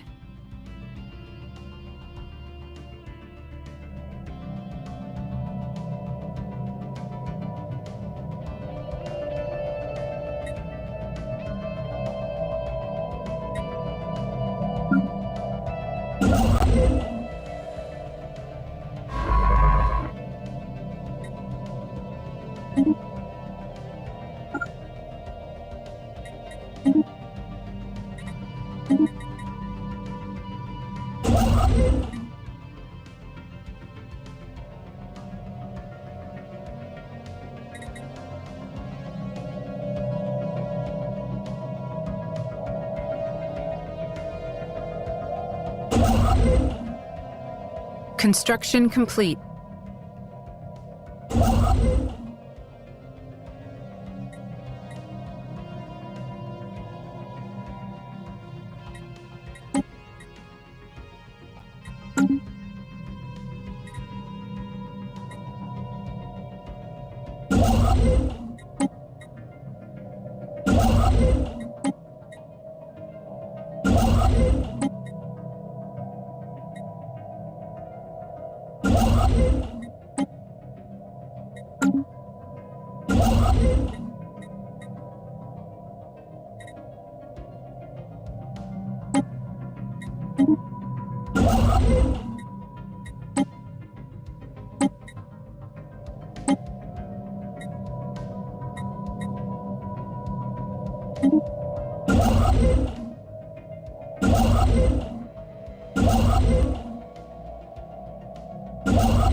Anomaly found.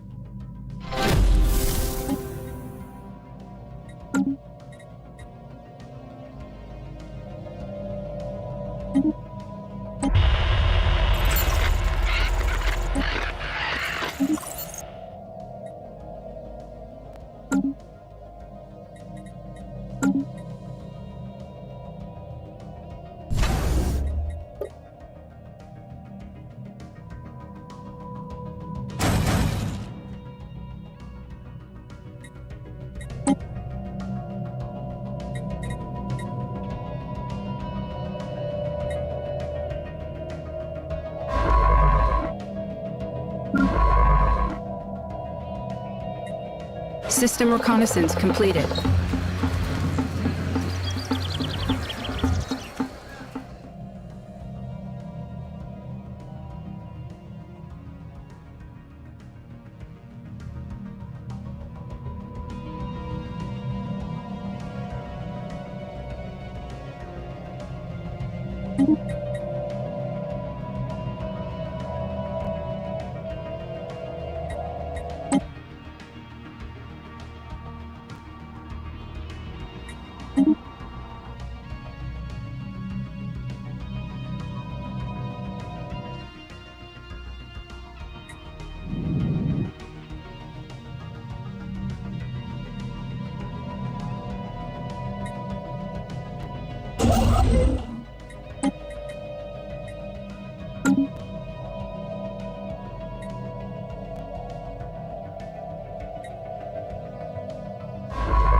Science Division reports success.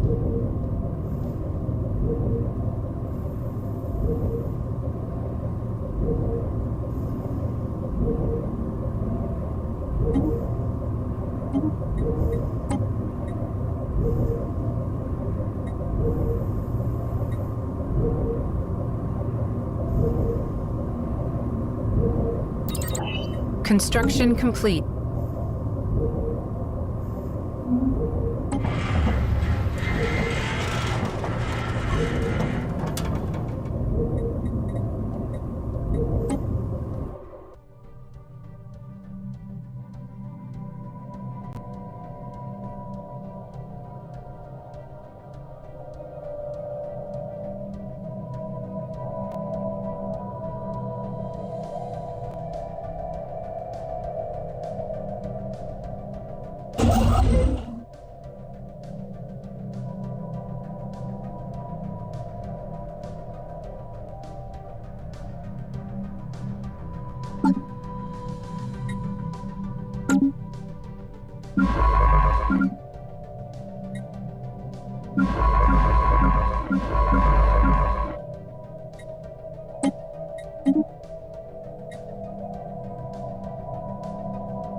Anomaly found.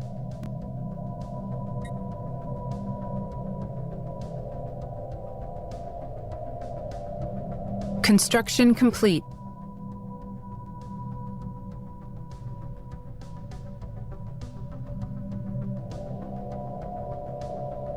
Construction complete.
Recon pass completed.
Special project complete.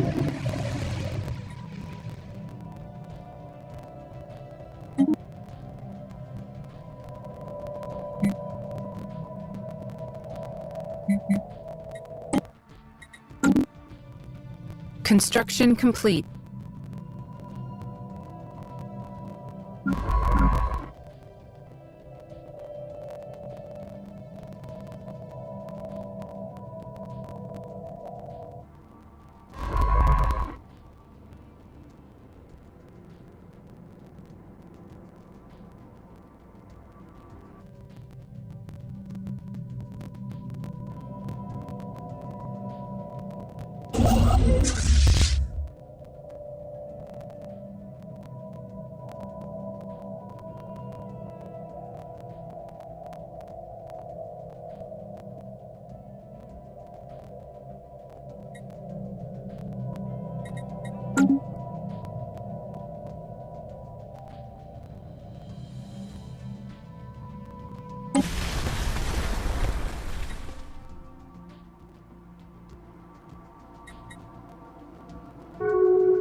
Construction complete.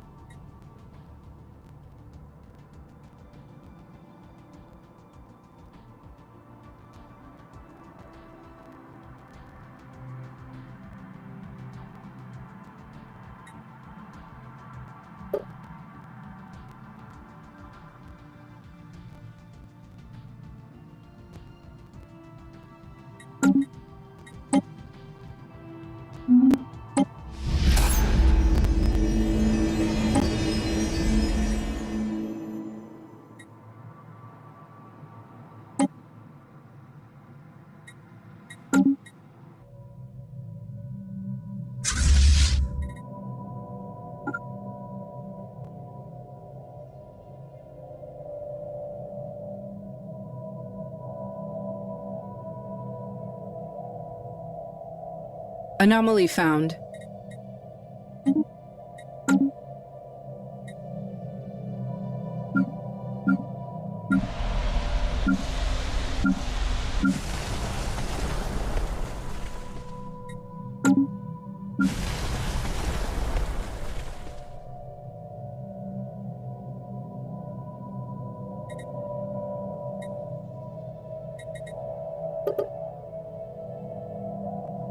Fleet action underway.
Fleet action underway.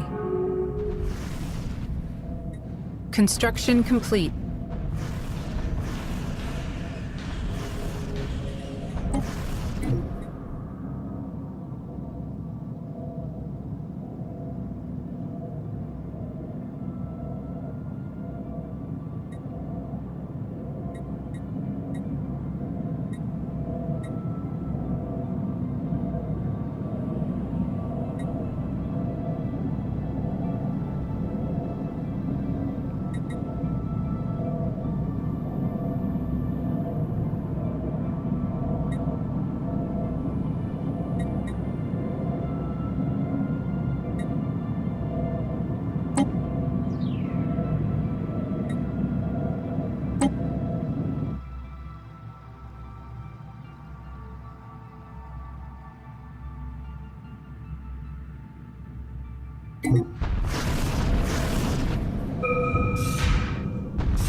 Construction complete.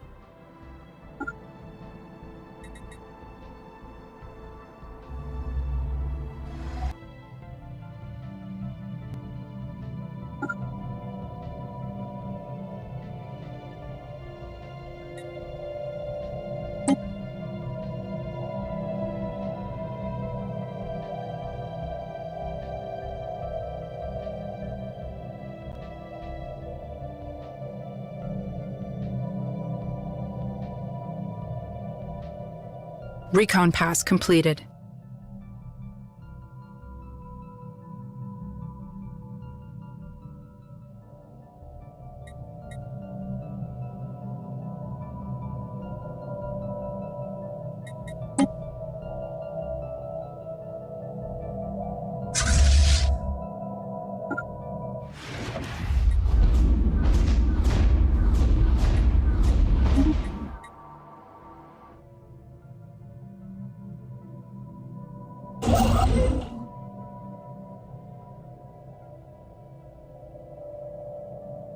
Special project complete.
Construction complete.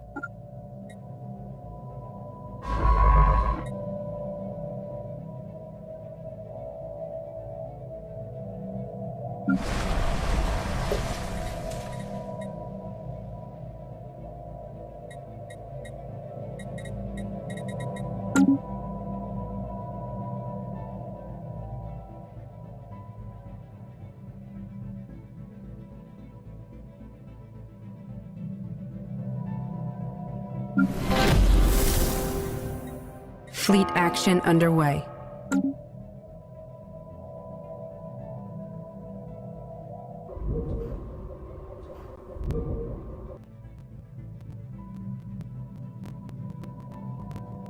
Battle debris secured.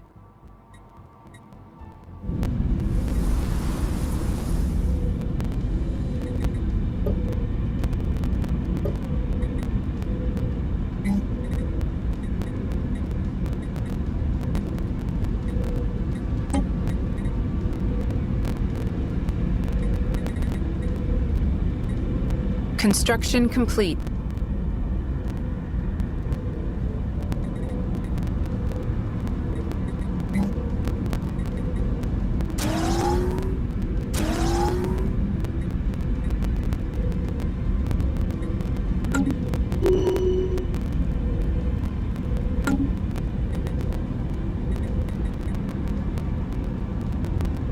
Tracking spaceborne life form.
Tracking spaceborne life form.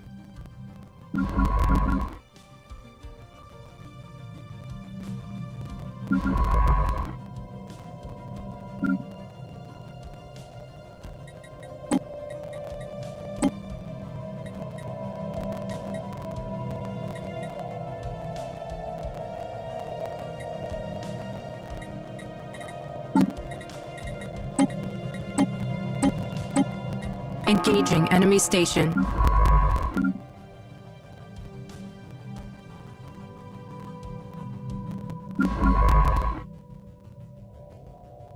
Construction complete.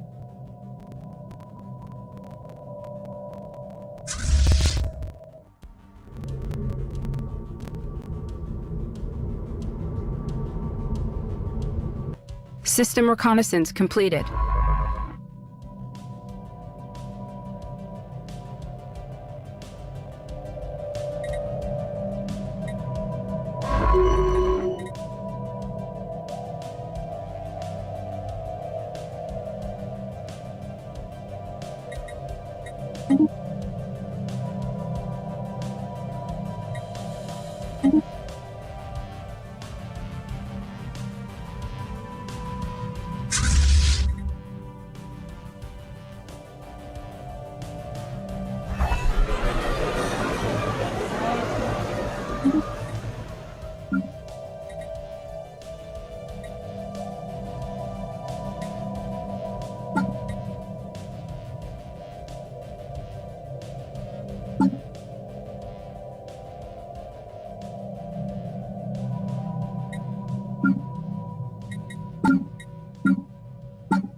Engaging enemy station.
Construction complete.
System reconnaissance completed.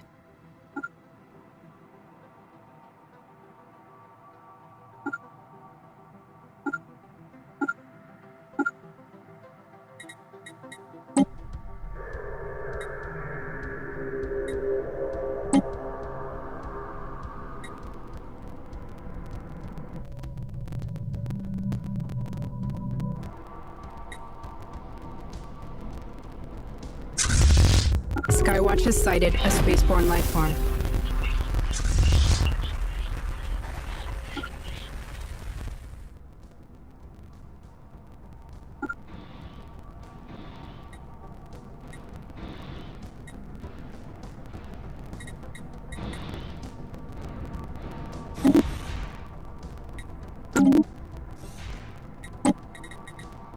Fleet action underway.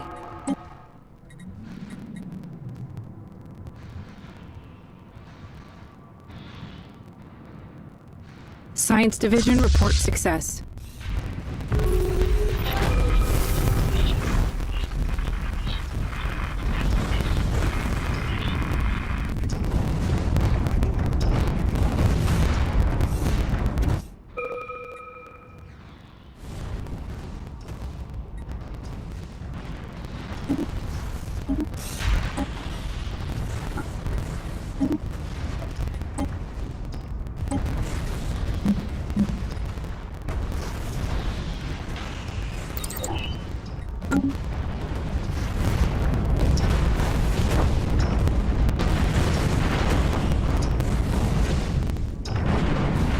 Skywatch has sighted a spaceborne life form.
Anomaly found.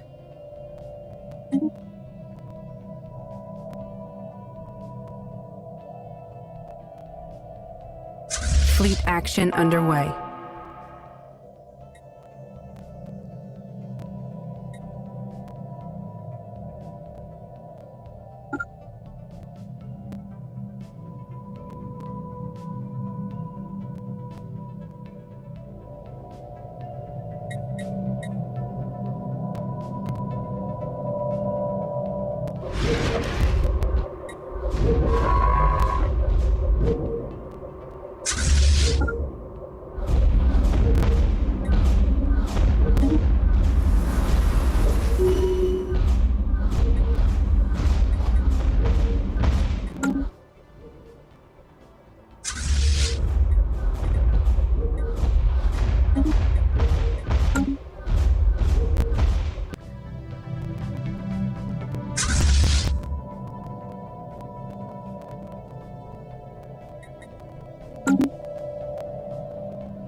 Fleet action underway.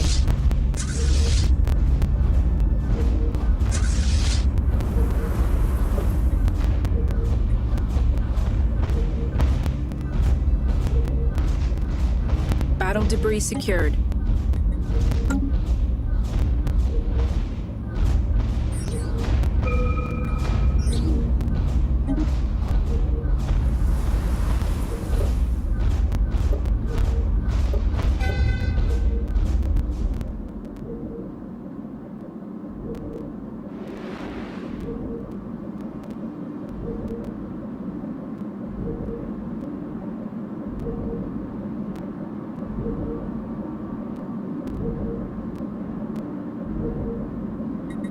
Field engineers have cleared a blocker.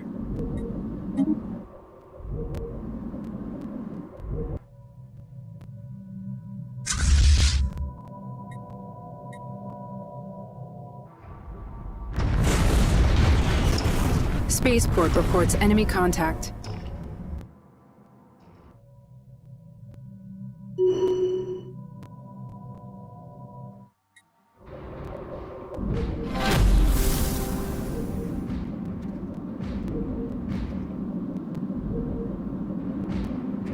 Spaceport reports enemy contact.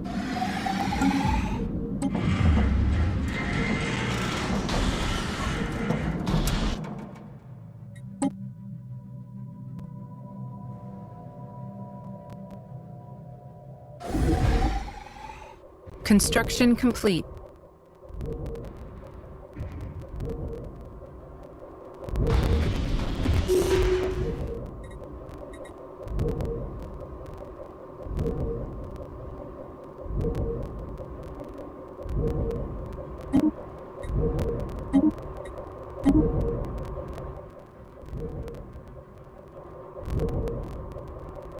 Engaging enemy station.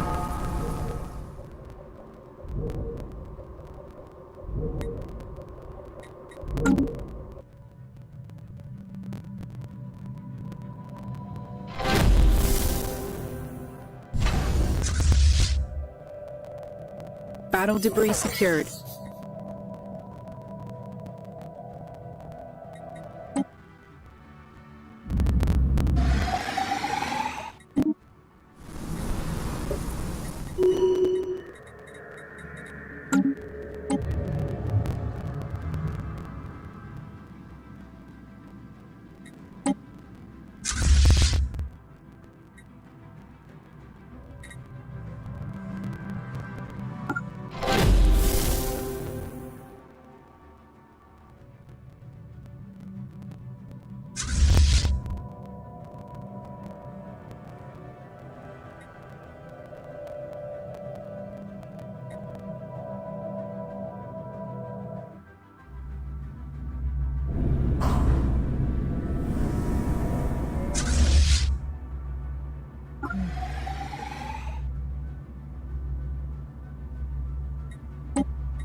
Engaging enemy station.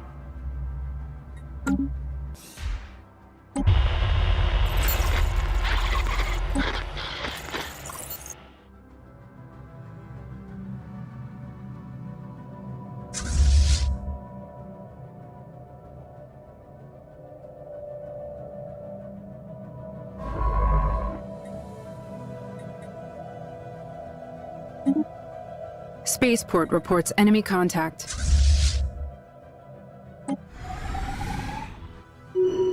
Recon pass completed.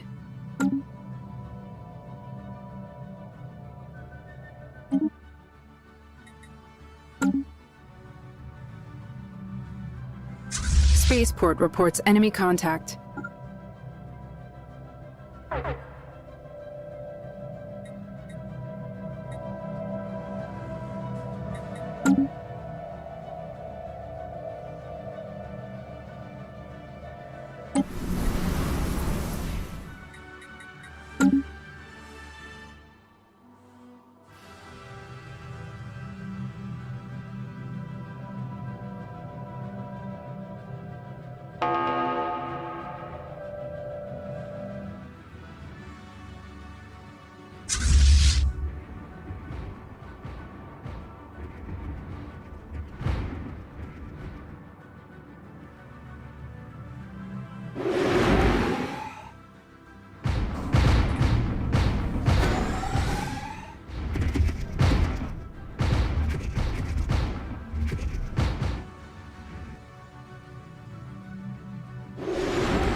Fleet action underway.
Permanent communications have been established with an alien empire.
Battle debris secured.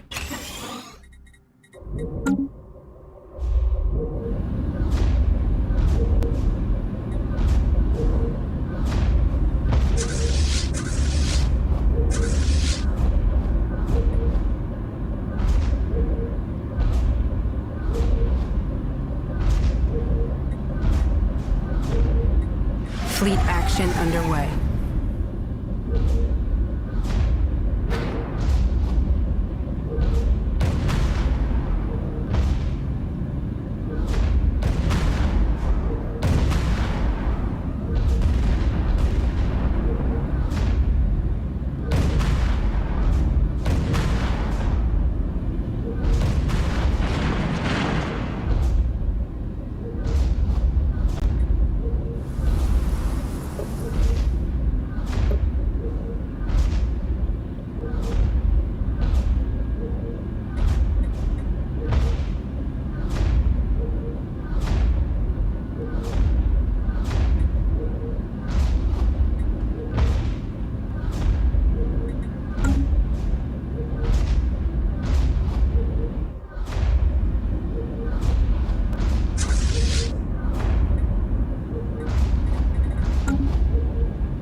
Battle debris secured.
Recon pass completed.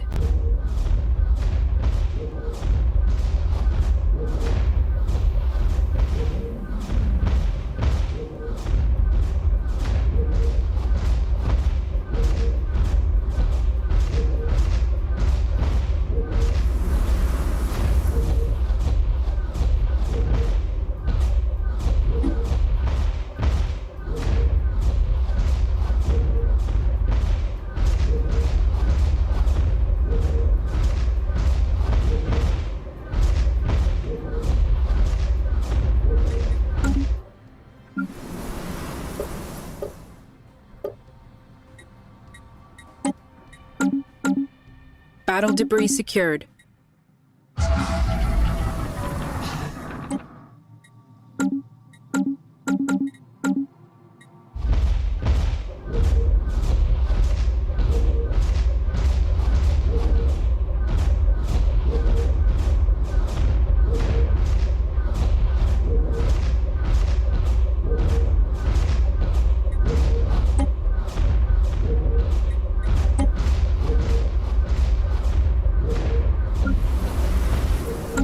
Inbound message traffic.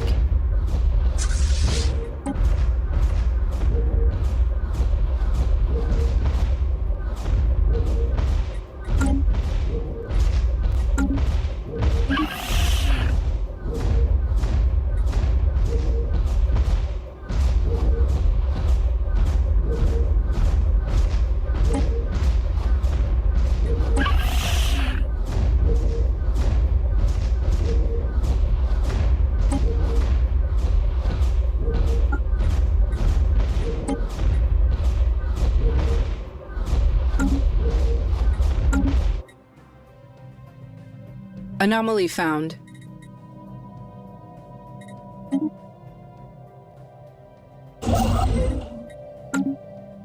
Recon pass completed.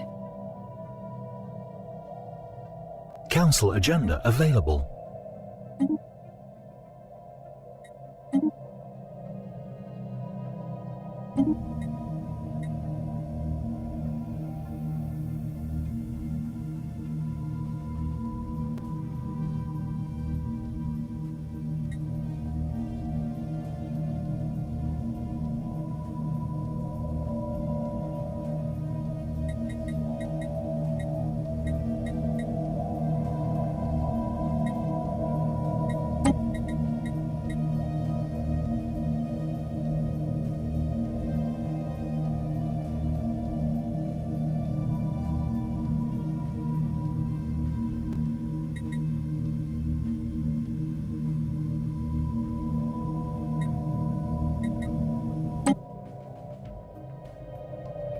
Battle debris secured.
Battle debris secured.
Science Division reports a new breakthrough.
you